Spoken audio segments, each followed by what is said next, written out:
Blake Lively, Serena Vanderwoodsen herself, is currently locked in a nasty legal battle with Justin Baldoni, and just when you thought it was a simple case of he said, she said, the drama decided to expand its universe faster than a Marvel franchise. Now Anna Kendrick's name is being dragged into the chaos, a PR consultant is suing for millions, and even Taylor Swift, queen of speaking out about literally everything, has suddenly gone radio silent. I mean, if Taylor isn't writing a diss track about this, is it even a real scandal? Some feuds just refuse to die, like they're put on life support every few years just for the sake of entertainment. Well, that's the kind of feud between Anna Kendrick and Blake Lively, Hollywood's very own version of an unresolved group project fight. Everyone's opinion of me is just so positive. I do let it affect me. I do. Because everyone's like, you're great, and I'm like, I know. You're not great. Blocked. Yeah. This all goes back to 2018 when they worked together on A Simple Favor, a movie that gave us cocktails, murder, and iconic outfits, but apparently also some serious off-screen tension. At first, everything seemed fine. The press tour was full of forced smiles, awkward red carpet laughs, and just enough fake bestie energy to convince us that Blake and Anna were totally getting along. But we all know how the off-screen reality works. They were totally against each other. According to reports, Blake wasn't there to be the star in the movie. She was running the show. The wardrobe was her call. The changes in scripts was also her call. And not to forget production decisions. You already know, Blake was leading that. I love creating, and I think that as women, you're not often given authorship, yet women represent 85% of people making purchases in homes across all categories, yet the majority of things that we're buying are created by men.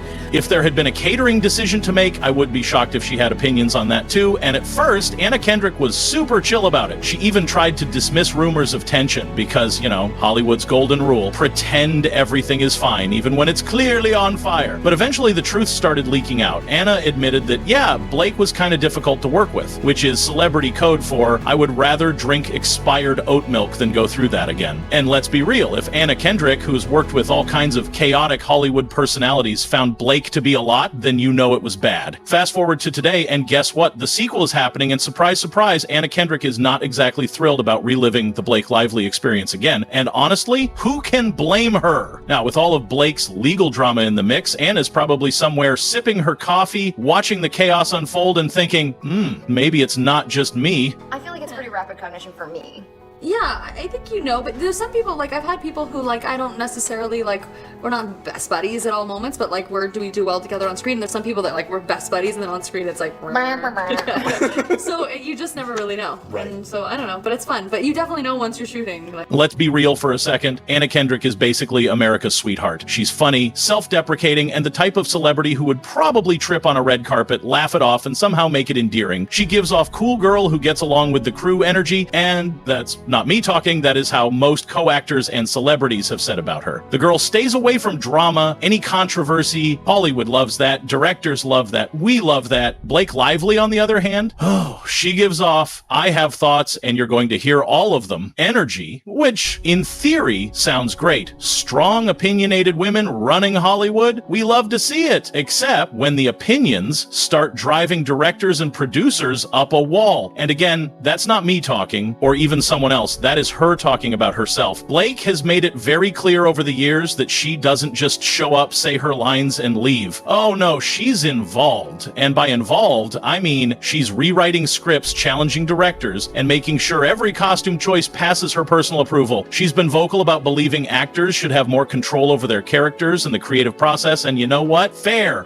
But at some point, directors and producers started seeing her not as passionate, but as a bit of a headache. One producer, who probably needed a drink after working with her, reportedly said that Blake is opinionated to the point of exhaustion, and honestly, that tracks. And this is exactly where the Anna vs. Blake tension comes into play. Anna is the type of actor who shows up, does the job, and keeps the drama to a minimum. Blake is the type to ask a million questions, rewrite her own dialogue, and challenge decisions on set. It's like pairing someone who just wants to get through the group project with someone who wants to redesign the entire PowerPoint theme for artistic integrity. I mean, we're exactly the same type, so yeah, I mean, I assume that Blake has lost many roles to my glamour, beauty, and elegance. When So, you hear my- sorry about it, Blake. my singing voice, you know, Anna, Oh, it was neck and neck, pitch perfect. if oh, I, into the woods. if I Last were night. to open my chair Oh, lungs, boy. she wouldn't have a career. So The sacrifices she's made for me. I really have. It's no wonder Anna was exhausted after working with her the first time, and now, with A Simple Favor 2 in the works, it's like someone hit replay on this whole dynamic, except now, we also have lawsuits, scandals, and a whole new level of Hollywood chaos. Now, making a sequel is usually exciting, nostalgia, a paycheck, maybe even a little fun, but the moment production started, the old drama between Anna and Blake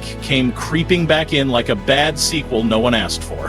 And the first problem was just a teeny tiny little thing called top billing. You know, the name order in the credits that determines who's the real MVP of the movie. Apparently, both Anna and Blake thought their name should come first, because in the first movie it was Anna's name that rolled on the top, but in the sequel, Blake was ready to take over the movie again. I feel like your character is like the most confident woman in the world, and yours is like very insecure. Yeah.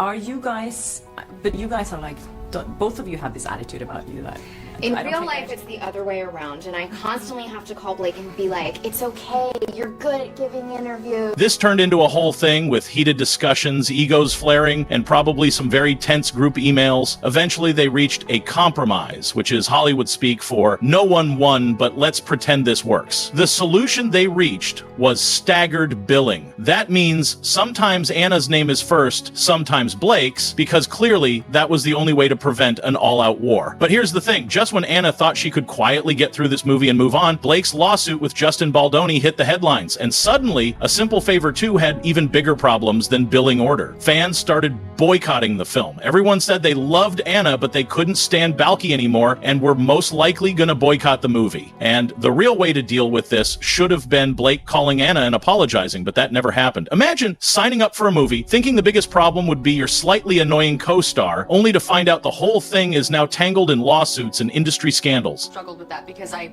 sometimes judged her for being so confident, which I think is like not fair, right? Yeah, you're such a bad daughter. Terrible daughter. See, this is an entire therapy session. That's good. Get it out. At this point, the drama has turned into a full-blown Hollywood tornado, and Anna's just standing in the middle, wondering why she ever agreed to do this sequel in the first place. But other than Anna, many other celebrities have come forward and picked sides. Paul Feig, the director of A Simple Favor, jumped in pretty quickly, standing by Blake Lively like a true ride or die. He essentially dismissed Justin Baldoni's lawsuit as nothing more than a power move, which is Hollywood code for he's just mad he lost control of the situation. And then there's Brandon Sklenar, who also backed Blake because, of course, someone had to. If you've ever been in a group project with someone who somehow convinces half the team they're just misunderstood, you get the vibe. Meanwhile, Chelsea Handler, the queen of saying what we're all thinking, did not hold back. Instead of picking sides, she called them both out for turning this whole thing into a public circus. Stop the playground fight, she said. And she's not wrong. This feud has spiraled so far out of control that at this point it's less of a Hollywood scandal and more of a reality TV show nobody signed up for. She basically told them to act like adults and handle it in court instead of making headlines every 5 minutes. Even Taylor Swift is super silent right now. The girl we know. If someone so much as breathes in the direction of Selena Gomez the wrong way, Swift is right there, ready to drop a cryptic Instagram post, or better yet, a whole diss track. But this time, I don't see where she is. Her legal team has said out publicly that she has nothing to do with this battle going on. There's not a single Blake is the best tweet, not a vague Instagram story about standing with women, not even a subtle, like, on a shady post. And in Swiftie world, that level of quiet is practically deafening. Now, you and I both know Taylor is very intentional about what she chooses to speak on. If she wanted to, she could turn this whole situation into a poetic essay about friendship and betrayal set to acoustic guitar, but she hasn't. Which raises the very important question, why? Is she keeping her distance because she disagrees with how Blake is handling things? Is she worried that stepping in could mess with her carefully curated billion-dollar image? So here we are, gearing up for A Simple Favor 2, a movie that should be making headlines for its plot twists, but is instead drowning in the most awkward co-star reunion since whatever Don't Worry Darling had going on. The sequel is set to drop on March 7th, 2025, but the Baldoni versus Lively courtroom showdown is scheduled for 2026. That means this feud isn't a momentary internet obsession, it's a long-term, slow-burn disaster that will keep unfolding in real time. With Hollywood already split and fans practically running their own investigative reports on social media, the drama is far from over.